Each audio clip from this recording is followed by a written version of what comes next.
Assalamualaikum warahmatullahi wabarakatuh. Innal hamdalillah nahmaduhu wa nasta'inuhu wa nastaghfiruh wa na'udzu billahi min shururi anfusina wa min sayyiati a'malina may yahdihillahu fala mudilla lahu wa may yudlilhu fala hadiyalah. Asyhadu an la ilaha illallah wahdahu la syarika lah wa asyhadu anna Muhammadan 'abduhu wa rasuluhu la nabiyya ba'dah. Qala rabbi shrah li sadri wa yassir li amri wahlul 'uqdatam min lisani yafqahu qawli amma ba'd. Alhamdulillah, pada hari ini kita sambung kuliah pengajian online kita bagi menggantikan kuliah guru majlis, dan dengan pengumuman yang kita dah dapat semalam, Alhamdulillah, rasa-rasanya dalam tempoh PKPP ni akan kita dapat pengumuman lanjut. Ada kemungkinannya istimak Jumaat kita boleh berjalan seperti biasa. Jadi saya mengharapkan yang kelas pada kali ni, online kali ni, kelas terakhir kita lah, guru majlis online. Kemudian kita akan sambung pengajian seperti biasa di masjid-masjid, insyaAllah. Baik, pada kali terakhir pada minggu lepas, kita sentuh ayat ke-34 daripada surah An-Nisa, iaitu kita bincangkan berkenaan dengan isteri. Dia tulis sini wanita yang derhaka, tapi lebih kepada isteri yang derhaka, disebabkan ayat ni dia punya kerangkanya membincangkan berkenaan dengan suami isteri. Sebelum tu kita bincangkan berkenaan wanita yang salihah. Wanita yang salihah yang disebutkan oleh Allah Subhanahu Wa Taala, iaitu yang taat kepada Allah Subhanahu Wa Taala, memelihara dirinya ketika suaminya tak ada. Dan kemudian Nabi SAW menyambung, cirinya adalah apabila kamu tengok, kamu senang hati. Jikalau kamu suruh dia, dia taat. Dan jikalau kamu tak ada, dia memelihara harta kamu dan juga diri kamu. Itu contoh wanita yang salihah. Okey, ketaatan tu menunjukkan kematangan dia. Okey, dan kematangan itu menunjukkan kesolehan dia.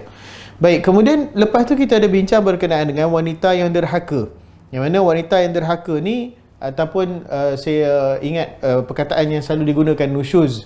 Nusyuz ni kita dah bincang minggu lepas, diberikan ta'rifan oleh Al-Hafiz Ibnu Kathir rahimahullah. Nusyuz ni adalah wanita yang meninggikan dirinya terhadap suami dia.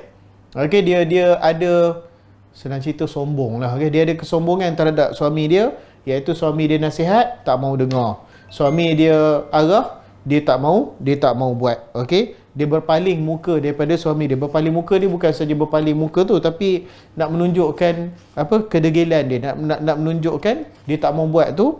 Dan begitu juga dia melakukan perkara-perkara yang menimbulkan kemarahan suami dia.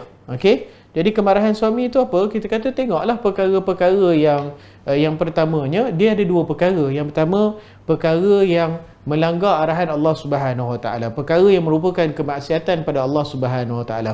Yang ni memang kita kata dah tentulah menimbulkan kemurkaan suami.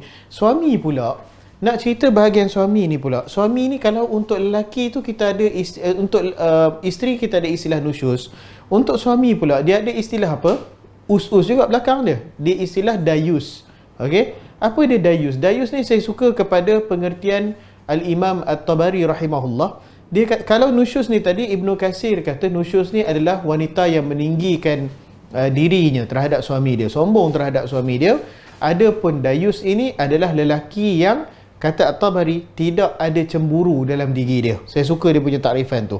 Cemburu tu bukannya maksudnya cemburu macam mana, tapi cemburu yang isteri dia ni ataupun ahli keluarga dia tidak patuh kepada Allah Subhanahu Wa Taala. Dia tak ada rasa cemburu, dia tak ada rasa marah dekat situ. Barangkali anak isteri dia tidak menutup aurat, dia tak rasa marah. Barangkali anak isteri dia suka habis masa duk tengok drama umpamanya, duk tengok cerita Hindustan bergelik-gelik, tak tegur umpamanya, duk tengok cerita, segala cerita yang lara dan sebagainya umpama, banyak perkara lah. Okey, ataupun habis masa duk menangis baca novel jiwang dan sebagainya. Mengaji tak nak, duk baca novel dan sebagainya. Ataupun barangkali suka bergosip umpamanya, ataupun barangkali terlalu suka berkawan umpamanya. Okey, perkara-perkara yang lara, perkara-perkara yang di dalamnya ada maksiat terhadap Allah Subhanahu Wa Taala, dan dia tak rasa cemburu untuk tegur. Tak tutup aurat sempurna, tak tegur. Okey, banyak menghabiskan masa, tak tegur. Tak buat perkara faedah, tak tegur. Tak mau pergi belajar, tak tegur. Tak mencari ilmu-ilmu agama, tak tegur. Ini dayus namanya. Saya ingat lebih kurang 2-3 minggu lepas saya baca berita, harap-harap saya doa kuat bukan dekat Malaysia lah, nak cerita bab dayus ni, bagaimana seorang suami pada hari perkahwinan dia dengan isteri dia, dia punya ex-boyfriend isteri datang. Na'udzubillah. Ex-boyfriend isteri datang, isteri dia pada hari perkahwinan minta izin daripada suami nak peluk boyfriend dia buat kali terakhir. La haula wala quwata illa billah. Kita baca berita tu pun rasa nak penampak handphone, tapi sebab handphone kita tak beranilah nak tampak. Ini contoh dayus tuan-tuan. Dah tak ada cemburu dah ke depan diri dia, dalam diri dia untuk biasalah orang gay liberal ni komen ni lah sporting lah, ni terbuka lah, tak ngarut-ngarut. Ini dayus. Ini dayus. Orang yang tidak ada rasa cemburu. Okey, jadi kalau wanita itu menyombongkan dirinya, isteri itu menyombongkan dirinya digelar sebagai nusyus, ada pun seorang lelaki yang tidak ada lagi cemburu ahli keluarga dia melanggar atau arahan Allah ataupun melakukan maksiat pada Allah Subhanahu Wa Taala, tidak ada cemburu dalam diri dia, yang itu kita panggil dayus. Baik. Itu satu, iaitu perkara kemurkaan suami ni. Yang pertama, ia perkara-perkara yang merupakan arahan Allah Subhanahu Wa Taala. Lagi kemudian yang kedua apa? Yang kedua, kita kena faham setiap keluarga ni juga dia ada nilai-nilai dia tuan-tuan. Suami isteri ni selain daripada perkara yang telah digariskan oleh Allah Subhanahu Wa Taala, ada perkara-perkara di antara suami isteri, perkara-perkara perincian tu, yang perkara-perkara kecil tu, yang barangkali tidak ada dalam Quran Sunnah, tetapi dia merupakan nilai kekeluargaan. Okey, umpamanya kita kata keluarga suami ataupun keluarga isteri umpamanya dah biasa setiap pagi mesti buka tingkap umpamanya. Dan saya sebut ni bukan sebab apa, sebab ada kes bergaduh sebab tu. Okey, jadi suami dia dah pesan dekat isteri dia, pagi-pagi buka tingkap, bukan buka langsir saja, buka tingkap umpamanya bagi macam tu Kemudian tak buat. Tak buat tu kadang-kadang dia boleh jadi gaduh. Benda-benda macam tu. Okey, jadi walaupun benda ni tidaklah sebesar perkara kemaksiatan pada Allah Subhanahu Wa Taala ataupun pihak suami, kadang-kadang saya juga lah termasuk balik rumah kasut tak simpan atas paha umpamanya. Bagi orang lelaki ni memang dia semak sikit, sebab tu dia kena ada isteri duk uruskan dia tak simpan kasut dalam paha, tak simpan slipper dalam paha umpamanya. Bagi dia mungkin alah tak ada apa, esok nak keluar balik. Tapi bagi isteri yang jaga rumah ni nampak macam tak tolong dia lah. Dia puas jaga rumah, dia masak, dia basuh dapur, dia sapu sampah, dia jaga kemas semua. Datang kita pum semak macam tu. Benda tu mungkin pada seorang suami nampak macam tak berapa besar, tapi untuk dia besar lah sebab usaha dia jaga rumah. Benda-benda macam ni. Okey, jadi dalam Quran memanglah betul. Kalau orang kata dalam Quran tak ada sebut ustaz, dan janganlah kamu letak kasut kamu di luar paha, tak ada sebut. Memanglah dia tak sebut. Dalam hadis pun dia tak sebut. Tapi ni benda-benda perincian yang melancarkan kehidupan suami isteri, yang menunjukkan ada penghargaan terhadap nilai-nilai. Okey, jadi seorang isteri dia kena tahu nilai-nilai ni suami dia, apa yang suami dia suka, apa suami dia tak suka. Termasuklah suami pun sama juga, apa yang isteri dia suka, apa yang tak suka. Okey, kalau benda-benda yang perincian-perincian di luar daripada kerangka perbincangan Al-Quran dan Sunnah tu, yang tu dia memang memerlukan tolak ansur. Saya tertarik kepada Dr. Khalid Basalamah. Dia cerita, ni satu perkara yang bila dia sebut tu saya macam, saya pun baru nampak perkara tu. Iaitu dia kata, proses ta'aruf ataupun proses saling mengenali di antara suami isteri ni, dia berlaku bertahun-tahun. Ataupun dia boleh sebut dia berlaku sepanjang hayat. Proses ta'aruf suami isteri berlaku sepanjang hayat. Bukan sebab pasangan kita tak mau perkenalkan diri dia, tak. Tapi mesti ada benda-benda yang memang dia sendiri pun bukan tak nak beritahu, tapi lupa beritahu umpamanya. Jadi kata umpamanya isteri ada sepupu kahwin dah 6 tahun, dia kata tiba-tiba ada orang kata bang ada keluarga nak datang rumah, siapa dia? Sepupu saya. Daripada mana? Daripada sekian-sekian. Dah kahwin 6 tahun dah. Tanya, abang tak pernah tahu pun kamu ada sepupu macam ni? Bukan dia tak nak beritahu, bukan dia nak rahsiakan dia ada sepupu, kata Dr. Khalid. Tak, tapi dia lupa nak beritahu. Mana nak beritahu semua keluarga? Ni keluarga saya bang, pop nakan saya ni, mop nakan saya ni, belah ayah ni, belah mak ni sepupu ni. Kita orang lelaki pun tak mau dengar. Dia sebut banyak orang macam tu. Okey, jadi benda-benda macam tu. Sama juga kalau suami umpamanya dia kata pergi makan kat kedai, tiba-tiba sampai benda hak yang dia tak pernah nampak suami dia makan. Apa? Baru ni saya baru tahu ada tahu sumbat goreng. Lebih kurang macam tu lah. Bergedil tahu. Saya tak pernah tahu ada bergedil tahu kan. Pergi-pergi kata tengok sampai makan. Ui, abang suka dah benda ni. Isteri jangan terasa macam kenapa dah kahwin dengan saya 8 tahun, 10 tahun tak pernah beritahu pun saya suka makan bergedil tahu ni. Tak, bukan tak beritahu, dia pun takkan dia nak listkan, senaraikan semua makanan dia suka, dia tak suka. Barangkali ada yang terlupa. Jadi kata Dr. Khalid, dia kata proses ta'aruf ataupun suai kenal di antara suami isteri ini dia akan berlaku sepanjang hayat. Okey, jadi biasa kalau ada benda yang kita tak tahu, benda yang isteri tak suka kita tak tahu, ataupun benda yang dia suka kita tak tahu, ataupun benda yang kita suka, benda yang kita tak suka dia tak tahu, di luar daripada kerangka Al-Quran dan Sunnah ni, maka di situ memerlukan toleransi, okey, memerlukan tolak ansur, memerlukan budi bicara. Okey, jadi itu kita kata bergantung kepada kematangan suami isteri. Saya ingat zaman sekarang ni tak kurang lah, saya ingat dapat soalan, bukan kata saya hidup di zaman dulu, tapi nak cerita tak kurang lah dapat soalan orang kata, Ustaz, kenapa sekarang penceraian bawah umur 30 tahun sangat-sangat banyak. Sekarang memang kes muncing, tuan-tuan, penceraian umur bawah 30 tahun sangat-sangat banyak. Saya ingat jawapan daripada beberapa pihak, dia beri jawapan mudah.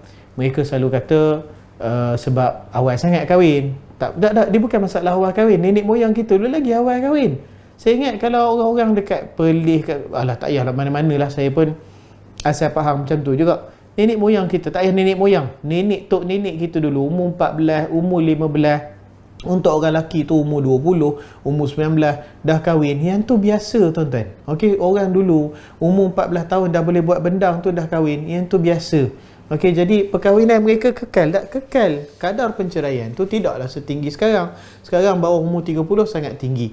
Jadi kalau nak kata di atas faktor kahwin terlalu awal sangat, saya tak rasa itu dia punya masalah dia. Tapi dia masalah apa kat sini? Masalah kematangan. Masalah kematangan.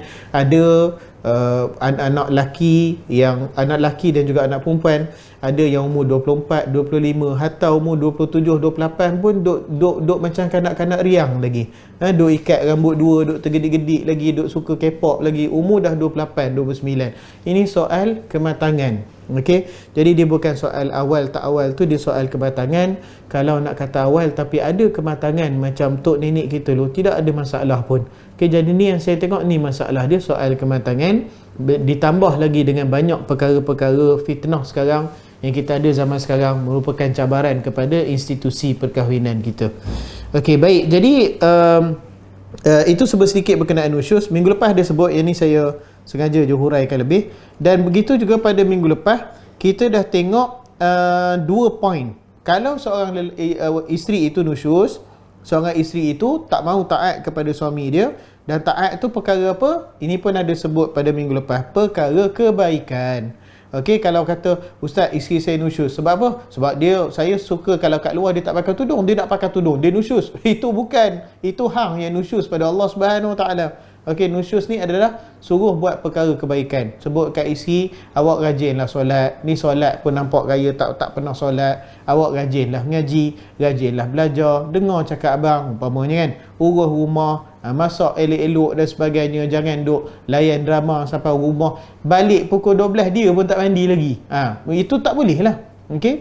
Jadi dengan keadaan macam tu, bila isteri ni dia berlaku nusyuz tu, iaitu tidak taat kepada suami tu, apa yang Allah Subhanahu Wa Taala gariskan untuk kita buat? Ada 4 perkara.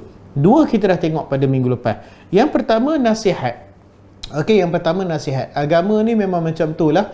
Dia punya sifat dia nasihat. Okey, sifat agama ni, tuan-tuan dan puan-puan, zaman fitnah sekarang bukan kutuk mengutuk. Okey, bukannya jatuh menjatuh, bukannya perli memerli. Yelah, saya faham lah benda tu seronok. Orang suka, oh orang ni perli, orang ni tembak, orang ni suka tengok keadaan macam tu. Itu bukan agama. Bukankah Nabi SAW sebut ad-dinun nasihah? Agama itu adalah nasihat. Apa maksud nasihat? Nasihat ni dalamnya kena ada iradatul khair.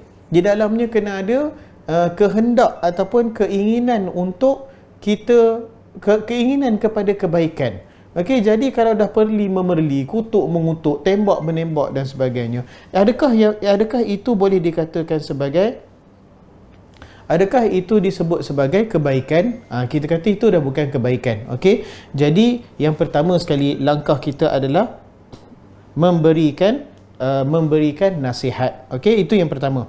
Kalau berikan nasihat itu tak boleh, okey, kalau berikan nasihat itu gagal, maka perkara kedua yang boleh dilakukan adalah adalah memisahkan tempat tidur dia. Okey, memisahkan tempat tidur ni, kata pengarang ni, dia kata ada 2. Yang pertama, memisahkan tempat tidur ni tidak tidur dengan dia, maknanya tidur tempat lain, barangkali tidur kat bilik lain ke, barangkali tidur kat sofa ke. Ataupun yang kedua, tidak menggaulinya, iaitu tidak menjimak, tidak berjimak dengannya. Okey, ada yang kata dua-dua, wallahu alam. Dan begitu juga termasuk juga memisahkan tempat tidur ni adalah tidak menegur, hijrul kalam. Okey, memisahkan, tidak menegur pihak isteri, tetapi tidak tegur ni pula pihak suami pula, janganlah over sangat. Kadang-kadang ada juga kes si suami dia emo, dia lebih daripada isteri, ada juga kes macam tu.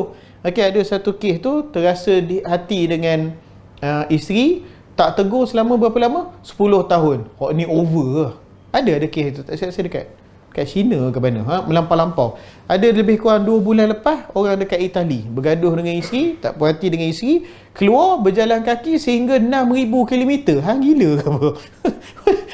Ini melampau dulu. Okey, kalau pisahkan untuk nak bagi dia terasa, Allah kata suami saya ni dah tak mau tidur dengan saya ke, salah saya ke. Orang perempuan ni satunya tuan-tuan, dia itu selalu orang lelaki kata orang perempuan ni emotional. Sebenarnya benda yang diletakkan oleh Allah Subhanahu Wa Taala ni, dia punya dia punya objektifnya apa? Untuk nak sentuh apa? Sentuh emosi dia. Sebab tu kalau kita orang lelaki, barangkali saya pernah tengok, bukan pernah tengok, biasa tengok orang lelaki kalau gaduh, dia tak tegur tu 3 tahun tu biasa lah. Bila dia dah tak suka tu 3-5 tahun tak tegur. Tapi untuk isteri ni, dia ada dia punya emosi dia. Okey, kalau dia sayang pada suami dia, dia bergantung pada suami dia. Kalau suami dia tak tegur sehari, kalau selalunya wanita yang baik, sehari suami dia tak tegur, tak cakap dia, tak tanya khabar pada dia, dia dah insaf dah pun. Dia dah rasa, sebab dia bergantung secara emosi pada suami dia. Okey, sebab tu saya ingat bila sebut bab ni, berpisah tempat tidur, kadang-kadang ada suami tanya, ada kesan ke kata kan? Ataupun hijrul kalam, tidak bercakap dengannya selama 3 hari maksimum 3 hari. Okey, kalau sehari tu dah okey lah, jangan dah, saya tak nak cakap, kena tambah 3 hari. Dia bukan macam tu. Maksimum 3 hari. Okey, kalau keadaan tu berlaku, mereka tanya kesan ke? Untuk wanita kesan. Okey, untuk wanita benda ni besar sebab dia involve ataupun dia terlibat secara emosi dengan suami dia. Maka kalau dipisahkan tempat tidur, tak tegur dia pula, palingkan muka, itu satu hukuman berat dah untuk seorang isteri yang baik. Okey, kalau memang ketegak nusyus kaki kelab malam, hak tu itu lain cerita lah. Tak maaf tuan. Baik, itu dua yang kita dah tengok.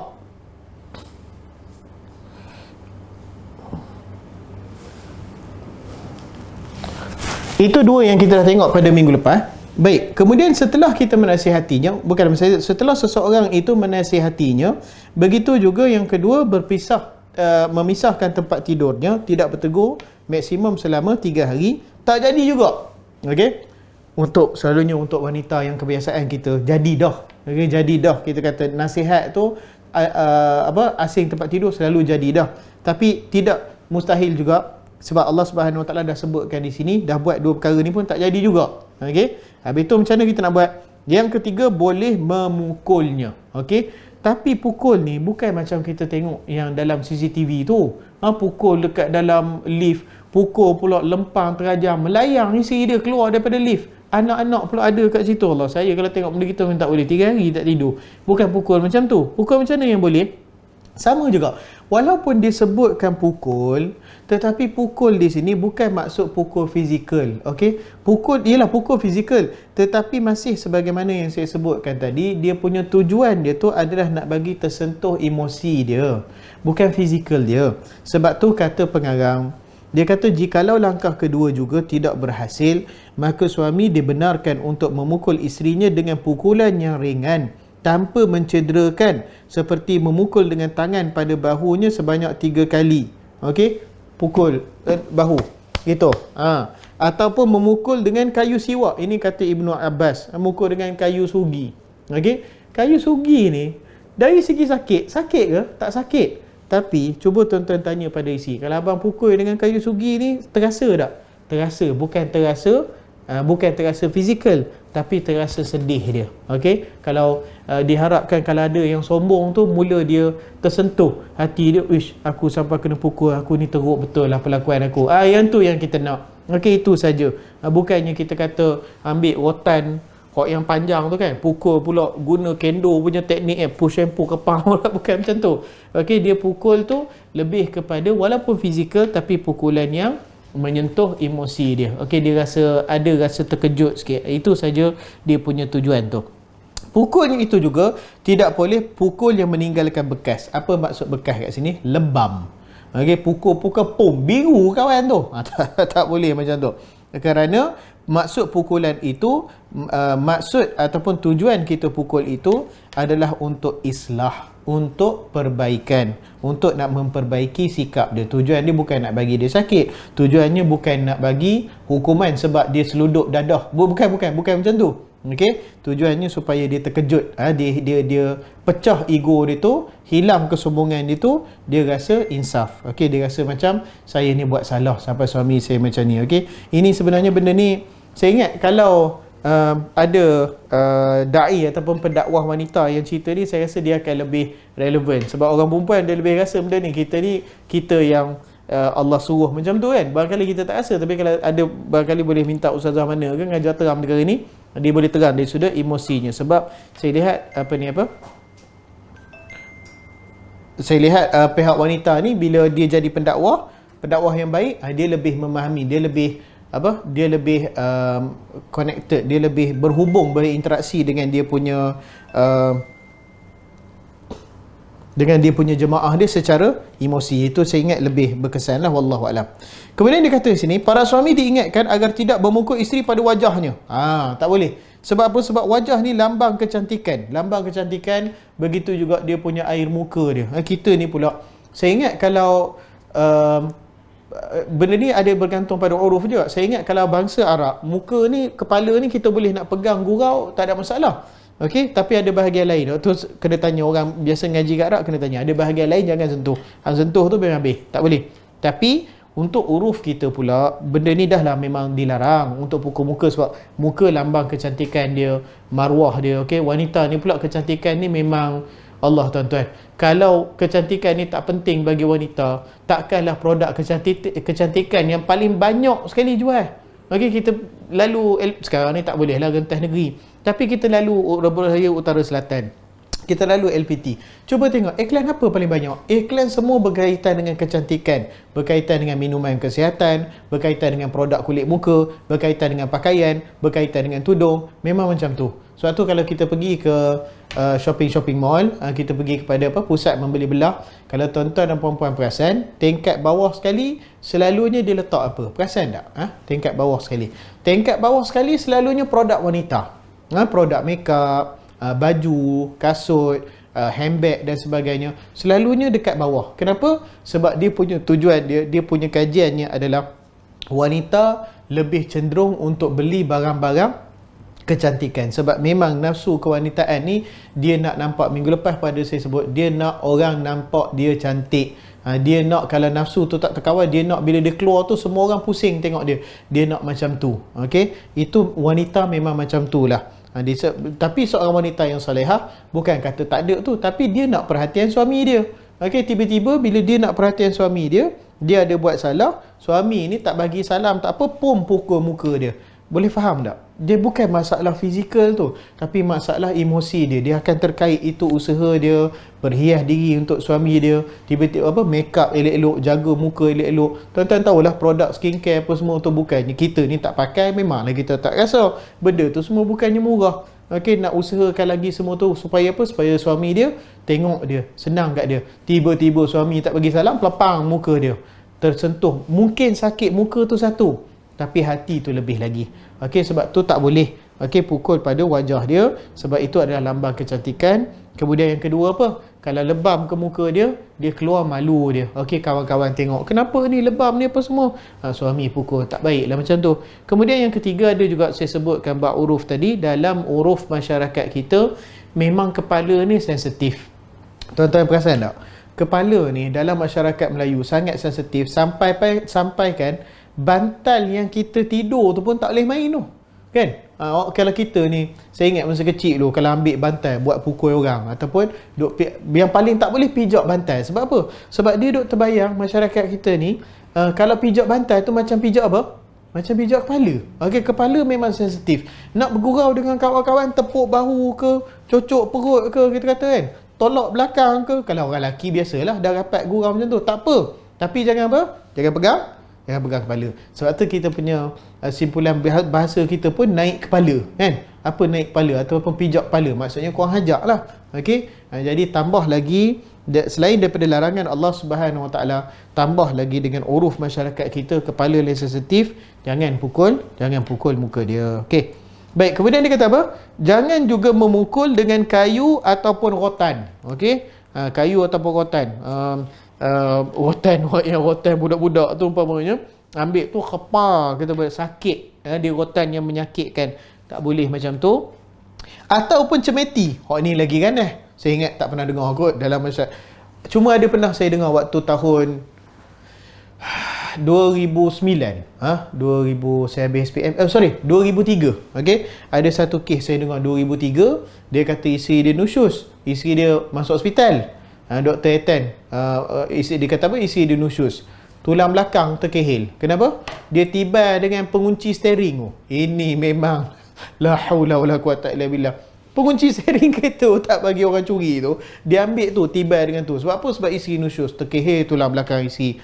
Tak boleh tuan-tuan. Orang gini patut kita tangkap, kita tiba dia pula dengan pengunci steering tu, bagi dia pula terkehil. Orang tanya pasal apa? Hang dayus. Kita kata. Tak boleh. Ataupun kat sini cemeti hok yang tali panjang kita tengok dalam cerita orang putih tu kan, hok sebat hamba tu. Kita dekat sini tak ada lah, kata kan. Wallahu alam. Tak tahulah kalau orang ada psycho beli kot, tapi tak ada. Okey, kemudian dia kata pukulan mestilah ringan kerana maksud pukulan adalah untuk mendidik. Pukulan tu ringan ataupun macam saya guna perkataan tadi, objektif dia tu bagi hati dia terasa, bukan bagi badan dia sakit. Okey, bagi hati dia terasa, bagi dia terkejut tu, hilang dia punya sombong tu. Bukanlah untuk menyakiti ataupun menyeksa sebagaimana yang dilakukan oleh suami yang jahlah, sebagaimana dilakukan oleh suami yang buta agama. Okey, pukul isteri, baling, tarik rambut baling sampai kena ke katil kan, kena ke dinding. Ada juga kes pernah saya lalu hari tu, dia hantuk kepala isteri dia dekat dinding rumah, dinding kayu. Rumah kita dinding kayu ni bila hantuk lagi dia gebum gitu kan, hantuk pula, nauzubillah min zalik. Okey, ada juga macam-macam kes lah. Suami pukul isteri ada, isteri pukul suami ada, lebih kurang 3 minggu lepas. Ada juga kes suami tak tahan dengan isteri. Kenapa? Isteri dia ingatkan suami dia pukul, punya isteri dia pukul. Kata isteri saya dia nak marah, kata ada orang nak servis air, telefon, dia dengar suara perempuan, tak bagi salam tak apa, baling kuali tu kat suami. Waktu kes ada juga. Yalah, kita kata memang kes pukul isteri ni lebih banyak lah, jauh lebih banyak daripada pukul suami. Tapi nak mencerita ada juga kes-kes macam tu, na'udzubillah min zalik. Yang inilah kita kata peranan syaitan menghasut dan mempergaduhkan anak-anak Adam. Okey, baik. Kemudian dia kata pergi. Dia kata walaupun memukul suami ni diperbolehkan, tetapi ulama bersependapat bahawasanya menghindar daripada memukul adalah afdal. Okey, maknanya Quran mengizinkan sebagai jalan keluar kalau dah tak boleh sangat. Okey, kalau dah tak boleh sangat. Tetapi masih juga kita kata afdal jikalau tidak memukul. Sama dalam perkahwinan lah, betul lah cerai itu diizinkan oleh Allah Subhanahu Wa Taala, betul. Tetapi kan ada hadis abghadu halalan indallahi talaq. Perkara yang halal tetapi paling dibenci Allah Subhanahu Wa Taala adalah talak, adalah cerai. Cerai itu boleh, tetapi itu memang super jalan terakhir sekali. Dah tak ada cara lain dah. Okey, sama juga dengan pukul ni, bukan awal-awal pukul. Kata balik rumah umpamanya tengah hari, kata yang buatkan Milo ais satu. Kawan tu lupa, kot dia tengah apa? Attend anak, tengah tengok anak sakit ke, tengok anak baru lepas buang air nak kena tukar pamper ke apa, kita duduk tunggu tak ada, tengok tak sampai, kata kan tunggu 5-10 minit tak sampai, panggil abang sini ke bawah, abang sini ambil kasut, lepah pukul, kenapa? Abang suka buat Milo. Itu gila tu tuan.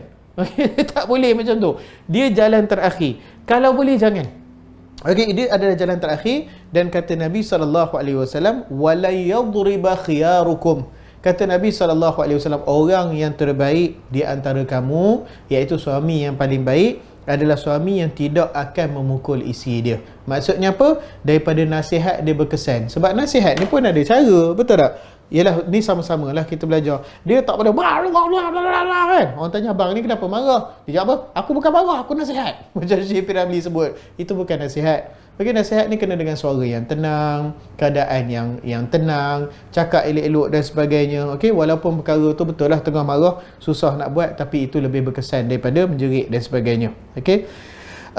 Jadi di sini Nabi SAW begitu juga kata baginda, apakah salah seorang daripada kamu memukul isterinya seperti memukul hamba? Na'udzubillah. Belasah isteri dia, kemudian disetubuhinya, iaitu dijimaknya isterinya pada penghujung harinya. Masya Allah. Yang ni bolehlah nak kata orang kata isteri itu dia buat macam barang, itu memang tak baik lah keadaan macam tu. Tidak diperbolehkan sedemikian. Sebab tu memukul ni memang betul-betul jalan terakhir. Nasihat tu pun, kalau boleh saya sebut, nasihat tu pun bukan nasihat sekali, nasihat banyak kali. Ini satu perkara silap para suami selalu saya tengok. Ada orang kata, Ustaz, saya nasihat isteri saya tak berubah-ubah, tak pernah berubah Ustaz. Berapa lama kamu kahwin? 3 bulan. Tak boleh lah 3 bulan. Nak membentuk ni dia memerlukan masa yang lama. Tuan-tuan cuba tengok, kita ajar anak-anak kita daripada sekolah darjah 1. Sebelum darjah 1 ada masuk apa? Preschool kan? Bukan preschool, tadika kan? Prasekolah. Ada yang sebelum tadika ataupun ada apa? Dia panggil preschool. Saya tak ingat dah apa benda istilah dia tu. Saya maksud sebelum tadika tu ada pendidikan tu. Umur 3 tahun, 4, 5, 6 tadika. 1, 2, 3, 4, 5, 6 sampai darjah 6. Lepas tu tingkatan pula 1, 2, 3, 4, 5 sampai umur 17 tahun. Tuan-tuan, 17 tahun nak didik tuan-tuan. Falsafah pendidikan negara suatu ketika dulu pun nak melahirkan insan kamil. Berapa lama falsafah pendidikan negara tu dia punya apa? Kerangka tu sampai umur 17 tahun. Bayangkan, lebih kurang 10 tahun lebih lah. Itu nak didik, maksudnya nak membentuk sasiah peribadi. Macam mana tiba-tiba kita berkahwin, dalam tempoh 2 bulan nak berubah? Tak boleh macam tu. Okey, mendidik isteri mengambil masa yang lama. Ini para suami ataupun para bakal suami kan, orang-orang yang nak berkahwin dan sebagainya, ingatlah didik tu bukan 2-3 bulan, bukan 2-3 tahun, tetapi barangkali makan masa 7, 8, 10 tahun. Itu biasa. Okey, jadi jangan cepat sangat. Saya dah nasihat dia semalam. Lepas semalam saya nasihat, saya dah pisah tempat tidur. Dia dah masuk hari ketiga, saya nak teribai dia. Tak boleh macam tu. Okey, pukul tu akhir sekali. Bila nasihat tu dah bertahun-tahun nasihat barangkali macam tu, pisah tempat tidur pun habis tak jadi, duk degil juga benda yang sama. Yang tu akhir sekali dah tak jadi sangat, barulah kepada pukulan. Itu pun pukulan untuk mengganggu emosi dia, bukan fizikal dia.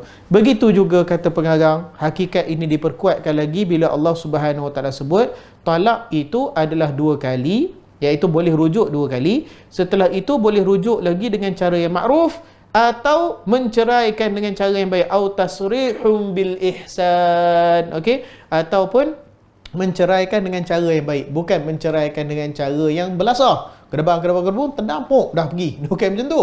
Okey, ceraikan dengan cara yang baik. Maksudnya tak ada pukul-pukul lah, tak jadi. Itu pun lebih baik. Sebahagian dia tulis kat sini, sebahagian yang kata sampai tak payah pukul pun, kita kata ceraikan cara baik. Itu pun barangkali ada yang lebih suka kepada perkara tu. Wallahu a'lam. Tapi saya ingat Quran dah sebut tu, adalah ruang kat situ dalam kes-kes yang tertentu. Baik. Kemudian Allah Subhanahu Wa Taala mengingatkan, saya ingat ni akhir, kemudian jikalau mereka mentaati kamu, maka janganlah kamu mencari jalan untuk menyusahkannya. Maknanya kalau dia dah baik, dia dah hilang ego dia dah menjadi wanita yang taat, isteri yang taat kepada suami dia, maka janganlah suami ni menyusahkan, iaitu belagak pula kita kata kan. Dia berasa dia suami, dia berasa dia power, saja nak susahkan isteri dia, suruh isteri dia buat benda yang tak patut, ataupun ungkit kesalahan isteri dia, nak tibai lagi isteri dia. Tak boleh macam tu. Kalau dia dah berubah, dia dah jadi isteri yang baik, maka dia berhak mendapat layanan yang baik, layanan yang lembut, layanan yang banyak budi bicara, banyak tolak ansur daripada suami. Itulah yang dikehendaki oleh Allah Subhanahu Wa Taala. Okey, wallahu alam. Saya ingat sampai situ saja. InsyaAllah tak ada arang melintang. Kalau istimak kita dah boleh jalan macam biasa. Saya ingat yang saya mengajar sepanjang online ni saya akan ulang balik lah, sebab bukan semua tengok kan. Tapi setakat itulah yang dapat saya kongsikan, insyaAllah. Wallahu alam. Sallallahu ala Muhammad wa ala alihi wasallam. Assalamualaikum warahmatullahi wabarakatuh. Assalamualaikum warahmatullahi wabarakatuh. Innal hamdalillah nahmaduhu wa nasta'inuhu wa nastaghfiruh wa na'udzu billahi min shururi anfusina wa min sayyiati a'malina. May yahdihillahu fala mudilla lahu wa may yudlilhu fala hadiyalah. Asyhadu an la ilaha illallah wahdahu la syarika lah wa asyhadu anna Muhammadan abduhu wa rasuluh la nabiyya ba'dah. Qala rabbi shrah li sadri wa yassir li amri wa hlul 'uqdatam min lisani yafqahu qawli, amma ba'd. Alhamdulillah, hari ini kita bertemu lagi untuk sambung kelas guru majlis kita, yang mana pada hari ini kita sambung Talbisul Iblis, yang biasanya di perkongsian ini dibuat di Masjid Al-Amin Sempering pada setiap hari Ahad subuh, selepas subuh. Tapi disebabkan keadaan PKP dan sebagainya, insyaAllah Perlis dah diumumkan PKPP bermula Jumaat ni. Jadi sekarang kita tengah tunggu pengumuman daripada pihak-pihak berwajib dulu. Tapi insyaAllah kalau tak ada aram melintang, insyaAllah Ahad ni akan bersambung seperti biasalah di masjid, insyaAllah. Okey, kita sambung dulu sekadar yang kita kongsikan di online ni. Pada minggu lepas kita buat perkongsian berkenaan dengan waspada terhadap fitnah dan juga tipu daya iblis, yang mana kita dah melihat beberapa ayat Al-Quran, di antaranya firman Allah Subhanahu wa taala, wala tattabi'u khutuwatis syaitan, dan janganlah kamu mengikuti jejak langkah syaitan, innahu lakum aduwwum mubin, sesungguhnya dia bagi kamu adalah musuh yang nyata. Okey, jadi antara perkara yang kita dah kongsi dah, sekadar ulang balik pada minggu lepas, disebut kat sini khutuwatis syaitan. Khutuwat ni maksudnya langkah-langkah. Maknanya dia tak akan pergi sekaligus, tetapi dia sedikit demi sedikit demi sedikit demi sedikit. Okey, sebab tu kita dalam pengajian usul fiqh kita ada istilah saddu zari'ah, iaitu menutup pintu fitnah tu daripada awal lagi. Okey, daripada awal kita nampak benda tu dah menghala kepada perkara tu, diharamkan. Sebab tu saya ingat minggu lepas juga ada saya sebut, segala perkara yang menghala ke arah zina maka turut diharamkan. Sebab tu tak boleh kata, ustaz saya bukan berzina dengan dia, saya pegang-pegang je. Tak boleh. Perkara tu pun diharamkan. Sebab apa? Sebab dia menghala ke arah zina. Kalau kita tengok air nabis contoh kan, air yang rendam dengan kurma tu. Okey, kalau rendam pagi Nabi kata minum petang. Kalau rendam petang minum pada paginya. Jangan biar lebih daripada tu. Sebab apa? Kalau lebih daripada tu dia khawatiri dah mula jadi khamar, dah mula ada unsur arak. Maka disebabkan tu kalau lebih daripada tu dah tak boleh, lebih daripada tempoh tu dah tak boleh minum dah. Sebab dia khawatiri dia jadi arak. Okey, sebelum tu tak apa, dia masih lagi air kurma. Baik. Nak menunjukkan bahawasanya segala jejak langkah yang menghala kepada perkara yang haram, umpamanya kalau air nabis tadi dia memang rendam, okey saya rendam ni, saya nak rendam 1 hari lengkap 24 jam, baru dia rasa kik sikit, dia diharamkan, tak boleh buat macam tu. Sebab apa? Sebab dia menghala ke arah nak buat arak tu. Okey, dan menghala nak jadi arak, yang tu tak boleh. Jadi syaitan ni dia punya hasutan dia adalah khutuwat, iaitu langkah demi langkah, dia bukannya secara sekaligus. Okey. Baik. Kemudian kita sambung hari ini pada ayat daripada surah Al-Maidah ayat yang ke-91, iaitu firman Allah Subhanahu wa taala, a'udzubillahi minasyaitonirrajim, innama yuridu syaitanu ayyuqi'a bainakumul adawata wal baghdha'a fil khamri wal maisir wa yasuddakum an dzikrillahi wa anis salah fahal antum muntahun. Yang bermaksud dengan minuman keras dan judi itu, yang ini tak silap saya sambungan daripada ayat sesungguhnya innamal khamru wal maisir wal ansab wal azlam, sesungguhnya 4 perkara tu, iaitu sesungguhnya yang pertama arak dan juga judi, bertenun nasib dan juga bertenun nasib, ansab wal azlam. Saya tengok satu lagi sebab dalam mazhab lain dikata catur, wallahu alam, bertenun nasib dan juga ada kaitan dengan berhala, tak saya nanti saya mak balik. 4 perkara tu adalah rijsum min amali syaitan. 4 perkara tu adalah sebahagian daripada amalnya syaitan. Okey, fajtanibuh, maka jauhilah kamu. Sambungan dia adalah Allah Subhanahu wa taala sebutkan ayat ni. Kenapa Allah haramkan perkara-perkara ni? Disebabkan apa yang dikehendaki syaitan itu hanyalah bermaksud dengan minuman keras dan judi itu, syaitan hanyalah bermaksud menimbulkan permusuhan dan kebencian di antara kamu. Masya Allah. Maksudnya apa?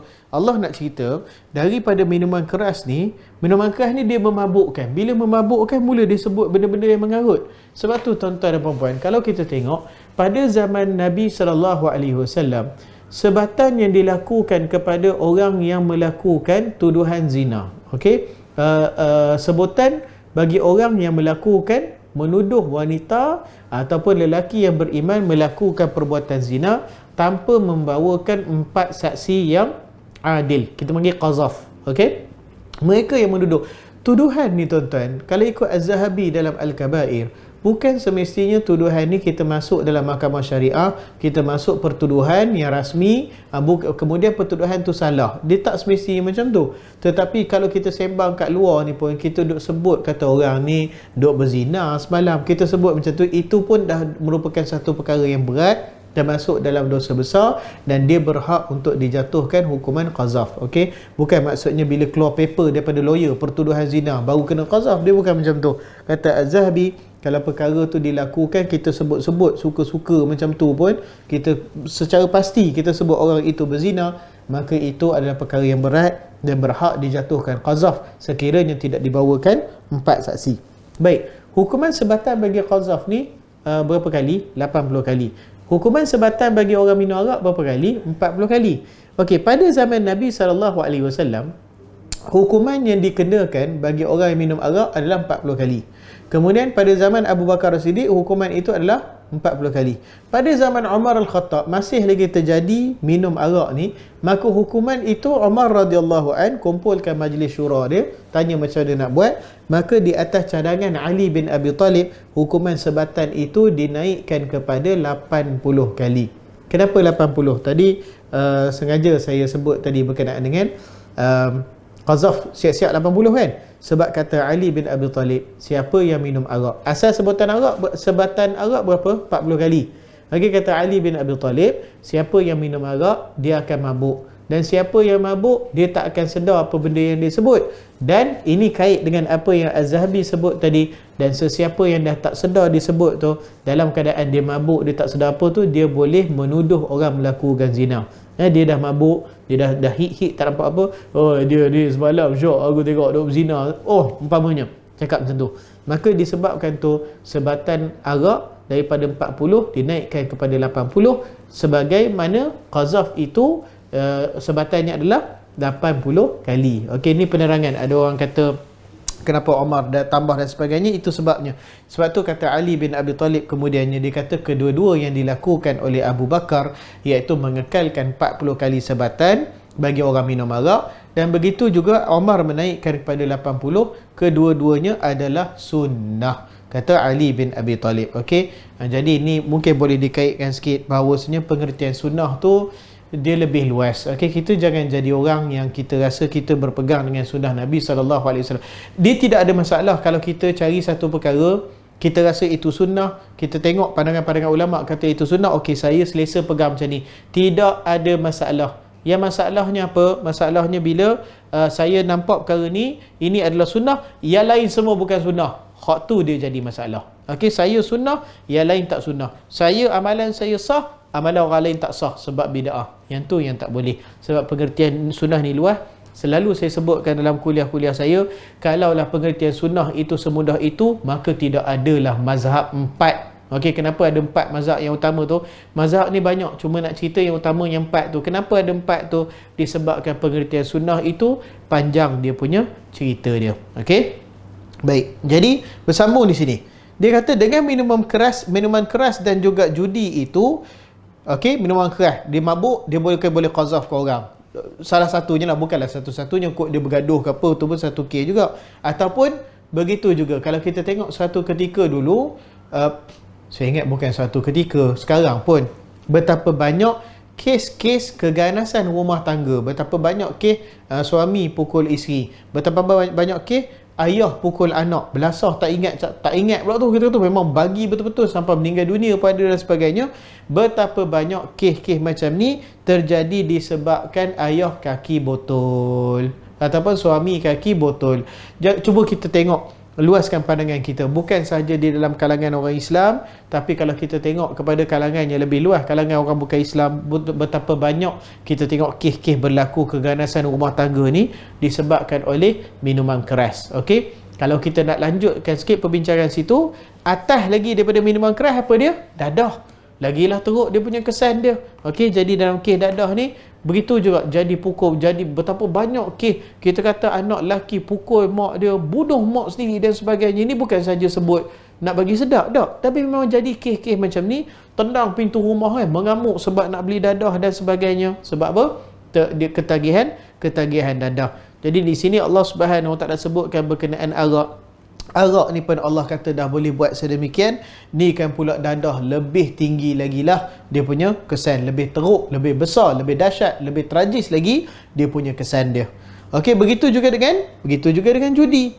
Okey, judi menimbulkan tak puas hati. Kenapa tak puas hati? Sebab judi bukan satu transaksi yang adil. Kalau kita tengok transaksi dalam Islam ni, salah satu perkara diharamkan judi lah. Sebab transaksi ni dia kena jelas. Ustaz, saya beli buku ni daripada Ustaz. Beli berapa? Harga 40. Saya tak jual lah buku ni.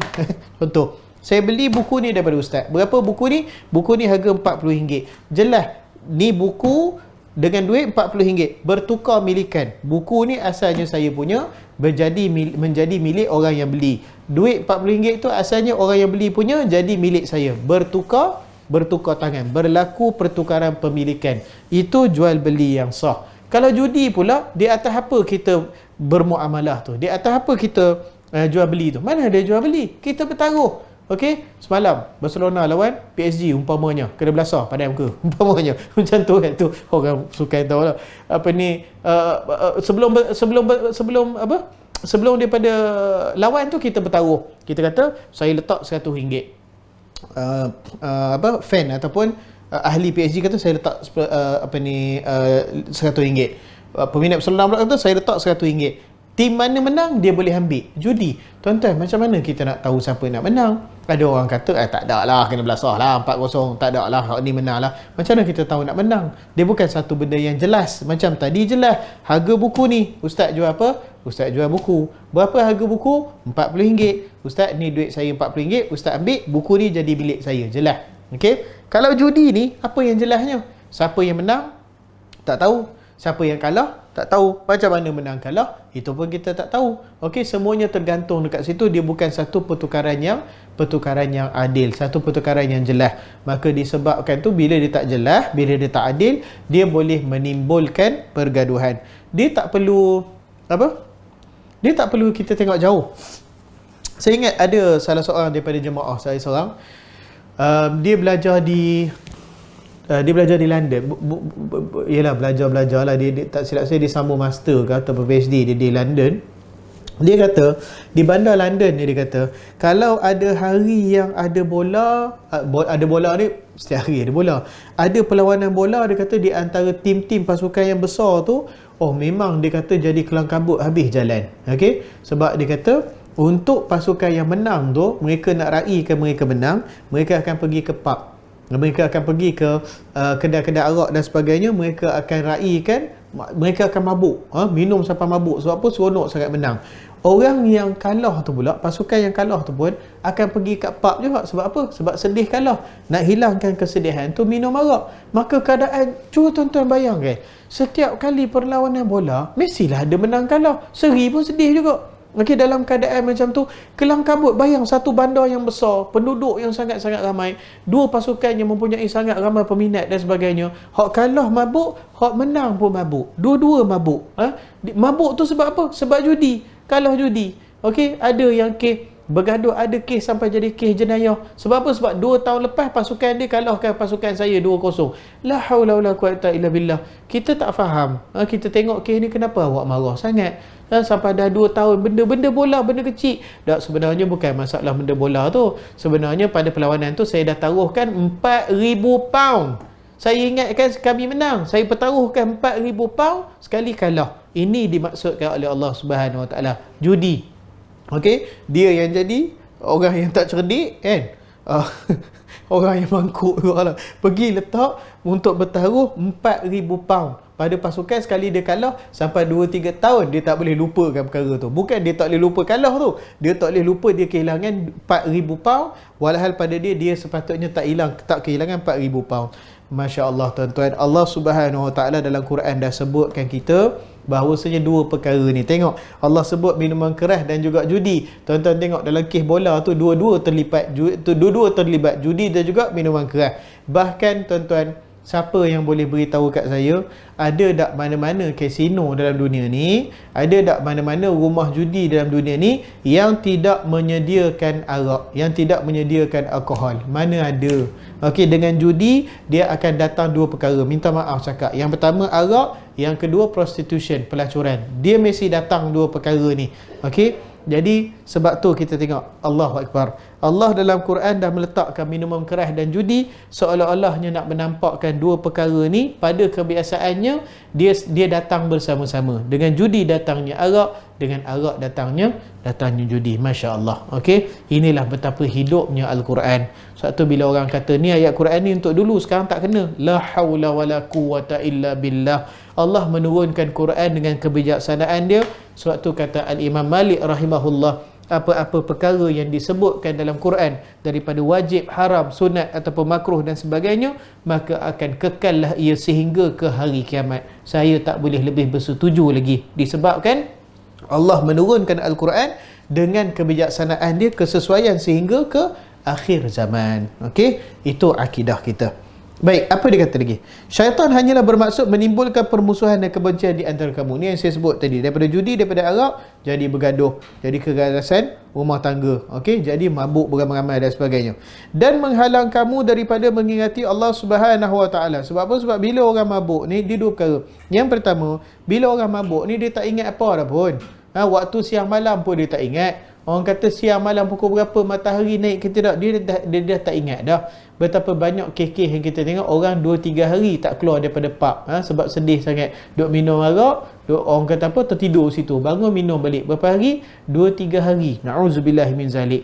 Dalam keadaan macam tu, ada ke 2-3 hari dia minum arak 2-3 botol, dia mabuk, hit gitu, dah masuk waktu zuhur, solat, silap-silap solat pun tak ada orang solat je lah. Kiblat pun dah tak tahu, kiri kanan mana, waktu zuhur, isyak, asar ke apa dah tak tahu dah. Melalaikan daripada mengingati Allah. Okay, dia mabuk tu habis, terlupa habis. Dia tidur tu dengan solat, waktu solat langgar apa semua, dah bangun daripada waktu tidur tu pun kita kata masih pening-pening lagi. Okay, nak solat, nak melakukan amalan harian pun dah tak boleh dah sebab mabuk. Kemudian yang kedua, apa dia? Begitu juga orang yang berjudi. Okey, bila dia judi tu, dia tak boleh nak berhenti. Okey, orang yang berjudi ni, saya alhamdulillah lah tak ada lah pengalaman berjudi. Tapi nak cerita, orang yang berjudi ni, bila dia menang, dia nak menang lebih lagi. Okey, barangkali mula-mula dia menang RM200. Weh, dengan RM200 ni kalau aku teruskan, aku dapat RM1,000 umpamanya. Dia nak RM1,000, dah dapat RM1,000, kasino cong lagi. Dengan RM1,000 ni kalau awak masuk, awak boleh dapat RM5,000. Nak RM5,000 pula. Dengan RM5,000 ni, dah dapat menang RM5,000. Awak dapat apa? Dengan RM5,000 ni, kalau awak perjudikan lagi, awak boleh dapat RM25,000. Loh, kalau tanya kita, nak RM5,000 ke nak RM25,000? Memang nak RM25,000. Okey, bertaruh pula RM25,000. Kasino tanya lagi. Okey, awak dah menang RM25,000, awak boleh darab 4 lagi. Kalau awak pertaruhkan balik RM25,000, awak dapat RM100,000. Dia pun seronok. Okey? Jadi tak berhenti benda tu. Lalas sekali bila sampai RM1 juta, lalas kasino menang. Hang tak dapat apa. Okey, biasanya macam tu lah. Jadi nak menceritakan, untuk orang yang menang ni, dia jadi leka. Okey, nak bertaruh, naik. Perkara tu melekakan daripada dia mengingati Allah Subhanahu Wa Taala. Okey, daripada tanggungjawab dia. Begitu juga, tak kira lah lomba kuda ke apa ke, sama. Begitu juga, itu kalau orang yang menang. Kalau orang yang kalah dia nak bertaruh sebab dia nak duit dia balik. Okey, sebab tu saya ingat di Genting Highland Gombak tu. Genting Highland ni kat Gombak, dia bukan dekat Pahang. Orang Pahang tak ada kata. Saya seloroh macam tu lah, gurau saja lah. Ada saya ingat beberapa orang yang saya kedai kaki-kaki ni, sebulan sekali ni, dululah cerita dulu, sekarang saya rasa tak buat lah kot kerja tu. Apa yang mereka buat, mereka naik ke Genting Highland tu, mereka ambil handphone. Handphone murah-murah, jadi 100, jadi 200. Bayar handphone yang beribu-ribu, 3-4 ribu tu jadi 100-200. Saya tanya, ambil mana handphone ni? Mereka kata dekat kasino tu orang pergi tu orang kaya, bawa handphone mahal. Okey, lepas tu bila dia dah kalah tu, dia dah asalnya bawa duit, barangkali bawa 10,000, bawa 20,000, biasalah orang gila ni kata kan, bawa nak bertaruh. Lepas tu kalah. Lalas sekali bila dah kalah, mereka akan pajak handphone mereka. Sebab nak duit, nak berjudi. Itulah saya kata, orang yang menang tu dia leka, orang yang kalah tu pun dia leka juga. Okey, begitu juga kalau kita tengok Itu kalau berjudi kat kasino. Kalau berjudi di kawasan-kawasan biasa kita ni, untuk di kalangan masyarakat kita, insyaAllah tak banyak lah dah. Tapi apa dia? Orang dulu, zaman dulu, hatta di Perlis ni pun ada, zaman 30, zaman 1920 gitu. Orang berjudi apa? Laga kerbau. Waktu ada. Okey, sampai di beberapa kawasan pun sekarang masih ada lagi. Sabung ayam. Okey, saya masa kecil dulu, alhamdulillah tak pernah buat lah. Tapi tengok duk kawan-kawan, masa tu kita tak tahu, kawan-kawan duk ni laga ikan laga. Letak ikan laga, bet lah, dia panggil bet. Dia tak kata ini judi. Tak judi tak ada, orang tak ada buat nak bet Dia bergaduh ikan laga tu, seorang letak RM2, seorang letak RM5. Zaman kecil tu, na'uzubillah. Masa tu saya ingat just 2, just 3, alhamdulillah lah. Benda tu ustaz tegur, kata tak buat lah. Kita kata perkara macam tu kan. Itu semua pun termasuk dalam judi juga. Dia melalaikan tak? Dia melalaikan. Lepas dah lawan, nak lawan lagi. Sebab macam saya sebut tadi, nak menggandakan dia punya keuntungan tu. Okey, sama ada menggandakan keuntungan ataupun nak cover balik dia punya kerugian dia. Kedua-dua perkara tu melalaikan dia daripada mengingati Allah Subhanahu Wa Taala. Okey. Jadi ni ibu kepada segala kemaksiatan, iaitu minuman keras dan juga judi. Maka dua perkara ni diharamkan oleh Allah Subhanahu Wa Taala. Sebab itulah dalam saya ingat dalam fiqh muamalat kita memang bincang berkenaan masalah judi ni, apakah dia perniagaan-perniagaan yang ada terlibat semacam judi kan. Macam akhir sekali ni mystery box tu. Beli mystery box berapa? 20-30 ringgit kan. Kita tak boleh tahu apa ada kat dalam tu. Mungkin token saja, ataupun mungkin beli dapat handphone. Adakah dia termasuk dalam judi? Nampak kayak gitulah, sebab kita tak tahu transaksi apa yang kita beli. Wallahu alam. Itu ada perbincangan yang terasing. Baik, kemudian kata Allah Subhanahu Wa Taala, fahal antum muntahun. Allah kata maka fahal antum, maka adakah kamu muntahun, kamu orang-orang yang berhenti daripada melakukan perkara ni, iaitu arak dan judi. Soalan tuan-tuan, soalan dalam Al-Quran ni tak pernah soalan untuk tak pernah dia bentuk soalan untuk nak tahu. Maksudnya dia bukan soalan, kalau kita bertanya soalan, tanya kawan-kawan, kedai kopi buka pukul apa? Tak makan, lapar. Kedai kopi buka pukul apa? Kita tanya kawan-kawan sebab kita nak tahu. Soalan dalam Quran tak pernah soalan untuk nak tahu. Sebab apa? Sebab Allah alim. Allah maha bijaksana. Maka soalan dalam Quran tak pernah untuk tahu. Tetapi soalan dalam Quran adalah untuk menarik perhatian. Okey, untuk mendapatkan jawapan. Maaf, bukan untuk mendapatkan jawapan, untuk memprovokkan pemikiran. Tu perkataan saya cari. Untuk untuk mencetuskan pemikiran dalam diri orang yang baca dia. Bukan Allah nak jawapan, Allah dah tahu dah jawapan dia. Sama juga dekat sini, Allah Subhanahu Wa Taala tanya, fahal antum muntahun, adakah kamu akan berhenti? Maka Allah tanya tu bukan sebab Allah tak tahu tak, supaya Allah sebut pada kita, judi ni, arak ni, dia adalah bertujuan, syaitan bertujuan melaluinya menimbulkan permusuhan dan kebencian di antara kamu, melalaikan kamu daripada tanggungjawab kamu, melalaikan kamu daripada solat, melalaikan kamu daripada berzikir, mengingati Allah Subhanahu Wa Taala. Perkara ni semua buruk. Sekarang ni kamu nak berhenti ke tak nak? Lebih kurang macam tu. Okey, sama. Lebih kurang lah, boleh lah nak kias kita cakap kat anak kita, umpamanya kan duk lalai pegang tab ataupun pegang handphone tu, kata, kamu tahu tak kamu tertinggal solat, kamu tahu tak kerja rumah kamu tak buat, kamu tak buat kerja rumah, kamu yang rugi, kamu tak study, kamu yang rugi, solat kamu tertinggal, Allah marah pada kamu, ayah pun marah pada kamu, sekarang ni nak berhenti ke tak nak? Lebih kurang macam tu. Okey, jadi soalan dia tu bukan bila anak kata tak nak berhenti, tak nak berhenti tak apa. Dia bukan macam tu. Tapi soalan tu adalah soalan untuk suruh berhenti, cuma saja dia berbentuk soalan untuk mencetuskan pemikiran. Okey, nak mendatangkan keinsafan tu. Okey, wallahu a'lam. Baik. Kemudian kita ambil satu ayat lagi, insya-Allah sempat. Begitu juga firman Allah Subhanahu Wa Taala, innahu aduwwum mudhillum mubin. Kata Allah Subhanahu Wa Taala, sesungguhnya syaitan itu adalah musuh yang jelas yang menyesatkan. Mudhillum mubin. Mudhill maksudnya menyesatkan. Apa? Kenapa bila Allah sebut mudhillum mubin, Allah sebut menyesatkan yang mubin, yang sangat-sangat jelas sekali. Apa maksudnya kat sini? Maknanya kat minggu lepas pada saya sebut, dia nak menunjukkan bahawasanya kesesatan yang dibawakan oleh syaitan tu bersifat selama-lamanya. Kesemua perkara yang dibawakan syaitan itu bersifat nak menyesatkan. Tak ada niat baik je lah.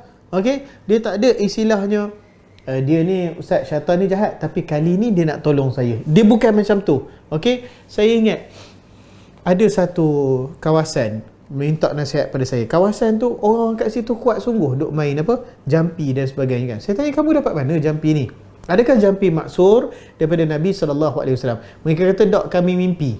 Kami mimpi orang bagi jampi. Kami mimpi orang bagi jampi dan sebagainya. Jampi pula bunyi mengarut-ngarut, tuan-tuan. Lepas tu saya kata, baik-baiklah, takut ini fitnah syaitan daripada kamu. Syaitan datang dalam tidur kamu. Dia kata, tak, kita ni syaitan. Kalau kita minta tolong, baru syaitan. Tapi kalau dia datang sendiri, itu bukan syaitan. Kalau gitu, syok lah. Maksudnya dalam hidup kita ni, yang bisik kita suruh buat jahat ni, yang ni saya tak panggil, jadi dia bukan syaitan. Kalau saya macam terfikir setan, saya nak buat apa, dia nasihat, waktu baru setan. Tuan-tuan, inilah fitnahnya syaitan. Kalau tidak, tak ada lah. Ibnu Jauzi tulis sampai satu buku tajuknya Talbis Iblis, nak menceritakan tipu daya syaitan. Dia datang tanpa diundang, dia pergi tidak dihantar. Macam bunyi cerita jelangkung lah. Tapi macam tu lah dia punya cerita dia. Okey, bahawa syaitan ni sentiasa menyesatkan anak Adam, sentiasa datang.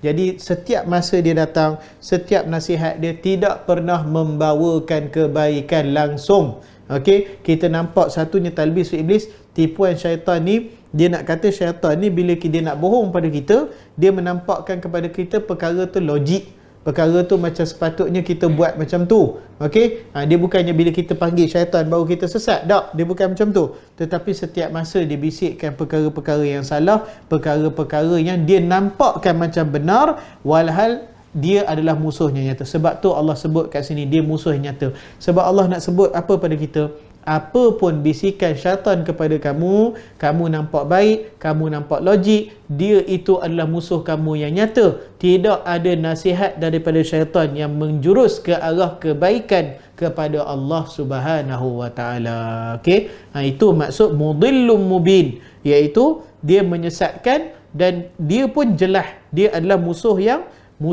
jelas, musuh yang menyesatkan dan jelas. Apa maksud jelas? Maknanya setiap masa dan selama-lamanya. Okey, tak ada masa yang diokey, tak ada. Okey.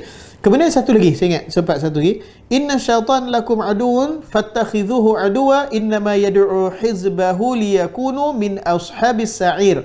Yang bermaksud, sungguh syaitan itu musuh bagi kamu, maka perlakukanlah dia sebagai musuh, kerana sesungguhnya syaitan hanya mengajak golongannya agar menjadi penghuni neraka yang menyala-nyala. Na'udzubillahi min zalik. Apa yang syaitan nak daripada kita adalah teman dia dekat hizbahu. Apa maksud hizbahu? Teman dia, pengikut dia, penyokong dia yang hidup min ashabis sa'ir, daripada penghuni-penghuni neraka. Itu saja dia nak bagi kamu.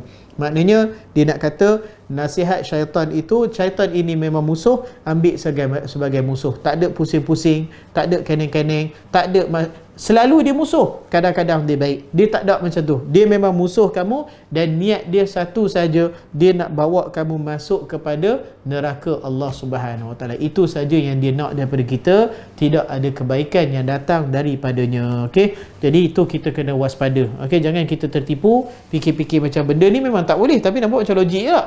Tak boleh. Itu adalah tipu daya syaitan dan niat dia membawa kita ke neraka Allah Subhanahu Wa Taala. Itu saja. Baik. Wallahu alam, saya ingat sampai itu saja sempat saya kongsikan. Bab ni pun dah habis dah.